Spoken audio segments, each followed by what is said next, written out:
Welcome to the Great Pantry Bake-Off. Next to me is our one and only contestant, Catherine, who you may wonder... Well, let me start over. I'm sorry, that was so bad. Hi, by the way. The reason Chris is talking in a terrible British accent is because I'm obsessed with the Great British Bake Off. Great and show. We're currently on quarantine right now, so we are staying home. And I thought it'd be really fun to have our own, Great British Bake Off. And I forced Chris to be the host. I love doing it, it's fantastic.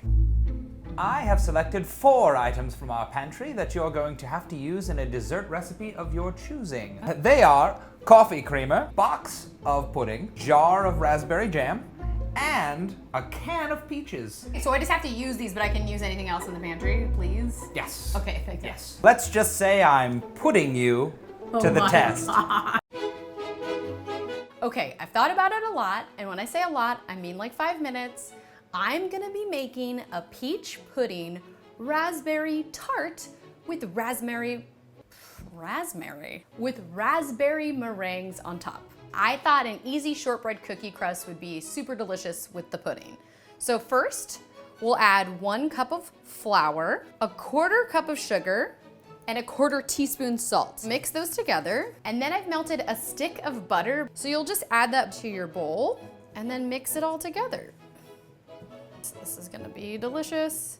Take a tart pan with a removable bottom. Take our dough, and we'll place it right there. I'm just gonna take my hands, which I've washed, and press in the dough. Okay, ooh, I'm hot in here. Great, the dough has been spread out on the tart pan. I'm gonna throw this in the oven at 350 degrees Fahrenheit for about 20 minutes, just until it has a nice golden color, and then we'll let it cool. We can do this. Okay, while that is baking, I'm gonna prep the peaches. First, open the can, if you can. Oh, and I can, wow. Strain the peaches. Try to get off as much juice as you can on there. Save this juice to use in our filling, so just set that aside for right now. In a larger bowl, place your peaches, and you're just gonna mash away. It's a great way to get out, some stress. I'm sure everyone's a little bit stressed, so this is a good way to work out those feelings. And just mash it up as best you can till it's in little clumps. We're gonna set this aside, and I have, so I have our tart.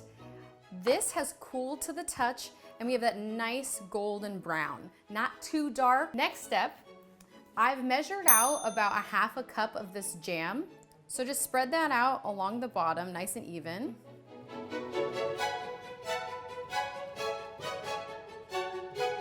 Perfect. I'm gonna go put this in the freezer for about 10 minutes, just so it can kind of solidify on the bottom. I've got a lot of food in the freezer right now. Hopefully I can make room for this. Wish me luck. Why do I always want to creep out? For the rest of the filling, I'm gonna be making kind of a peaches and cream pudding. First thing I'm gonna take is 1 cup of milk, instant vanilla pudding, and we're gonna do a 1/4 cup of this coffee creamer. Okay. And I'm gonna add a 1/4 cup of that reserved peaches liquid. Whisk that up. I've actually never made instant pudding, so I'm excited to see how it's gonna turn out.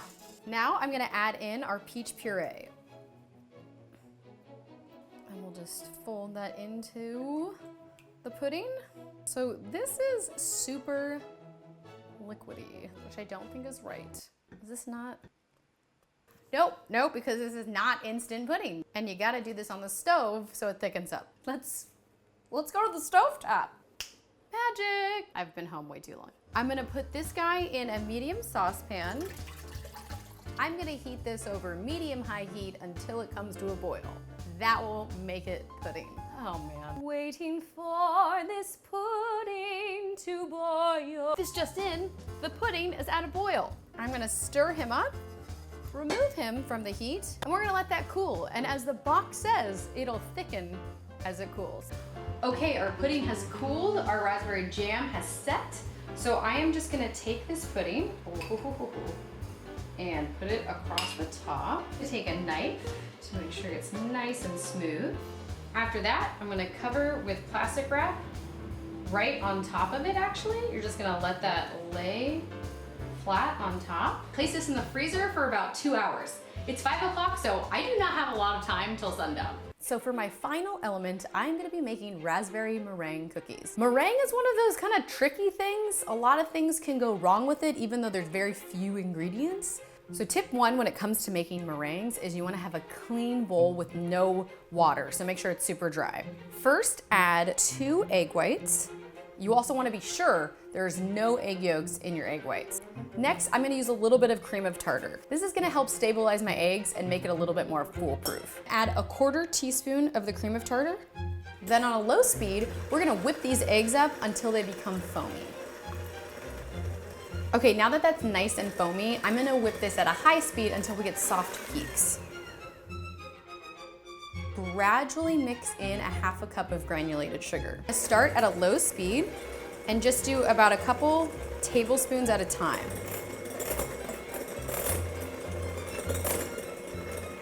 As this goes, I'm gonna gradually bring the speed up. You really don't wanna rush this part. I have, and it does not work out well. Keep mixing this at a high speed until it gets really thick and forms stiff peaks. Basically, I've taken the jam, I've put it through a strainer to get out the seeds, and then we're gonna incorporate that a little bit into our meringue. Beautiful. Now that we're done adding the jam, I'm gonna take a piping bag with a piping tip, take some of the leftover jam, the remaining, and I'm just gonna line the sides of our piping bag with it. Then take your meringue, and you're gonna put it into the piping bag. We don't want to overfill it, so that looks good. And then you'll squeeze that to the end. So I have a baking sheet with a silk pad on it. You can do parchment paper, just something non-stick. Okay, let's give this a try.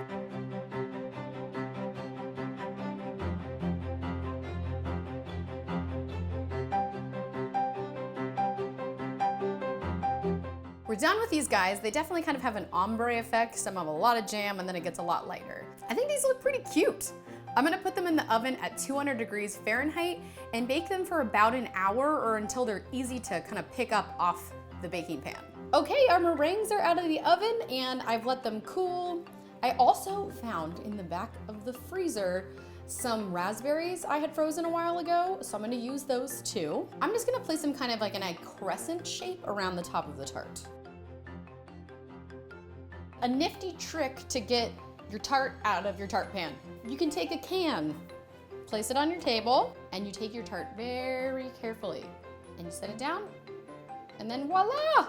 I like how it turned out. I have no idea how it tastes, because again, I've never made this before. We're gonna let Chris be the guinea pig here and taste it. Chris! Okay, you can open your eyes. Ooh, this looks beautiful. So it's a raspberry peach pudding tart with a shortbread crust. Gorgeous. And raspberry meringue swirl cookies on the top. I'm really excited to taste it. It looks great. These look great. How did you get these to look like this? I piped them. Okay. Hard work, Chris. Let's see how it cuts. All right. Oh, wow. Okay, not as clean later as I would have liked. This Okay. looks really great. I'm actually super excited to dive into this. Why are you going for a bite? Super hungry. I'm just scared. gonna grab this here. Whoa, very aggressive. Very aggressive. Let's see. Ah! Oh my God. There, got it. Oh Nope. my golly, Miss Molly. Okay, now I'm trying it. It's really, really good. With the When raspberry? you get a bite with a fresh raspberry. Ooh. Yeah. Okay. This is really great. Based on this, you are the winner of Great Pantry Bake Off. I'm the winner! You are. I'm the only one that's here. And of course, your prize. Great Pantry Baker! Yay, thank you. I love you. I love you too. Nah. Cookies. Cookies. What are you talking about? Oh, you're a maniac. What did I just say goodbye these days? Cookies. Goodbye, cookies. Cookies. Cookies.